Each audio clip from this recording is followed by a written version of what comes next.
I mentioned several shopping malls, bus depots, soft civilian targets all across Europe have been attacked by GRU remote-controlled saboteurs. Coming soon to a theater near you. I mean, when I talk to American law enforcement and counterintelligence officers, they say that they're surprised we haven't seen cases like this on the American homeland. So you can imagine, sir, that all the GRU would have to do is find some willing accomplices to blow up a shopping center. I live in New York, a lot of soft targets there, Times Square, transportation hubs. And what the Russians would do is they would immediately blame this on us. It's a false flag attack designed to drum up Russophobia, or they would blame it on ISIS or Al-Qaeda or a non-state actor, a terrorist organization. And we'd be so caught up in the paranoia and fear that this would engender that it would be very difficult to get to the bottom of it and to have consensus, more importantly, because our country is so divided about what is fact and what is disinformation. But thank you for making it real world. And Dr. Smith. Thank you, Congressman. This is a great question. And I will say what is happening in Europe now is coming soon to the United States or may already be here. I have an example that affected me personally.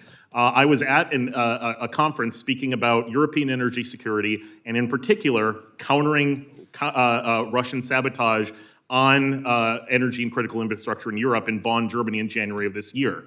I needed to fly home to the United States for another conference, and the train that I was going to use from the Siegburg Bonn station to the Frankfurt airport, I logged on to get my ticket, and everything on that line was canceled because there was sabotage. The power cables were cut. This can impact people. It is frightening what's going on in the energy space. It can create energy poverty, but at the same time, we can have direct impacts on the population, and the disinformation and the ability of Russia to undermine our democracy are absolutely at stake. Thank you. And National Security Advisor Tory. I'd just like to add two concrete points. First of all, in Estonia and our part of the world, we have seen electronic warfare interference in GPS signaling, which directly affects the air traffic as well as marine traffic. So that is a very dangerous game. And the second point that I would like to highlight is lawfare. Russia has placed the previous Estonian Prime Minister, Ms. Kaja Kallas, the future EU foreign policy chief, on a wanted list that leaves open a possibility for an international arrest warrant in the future. So targeting specific people is something that they do. Thank you.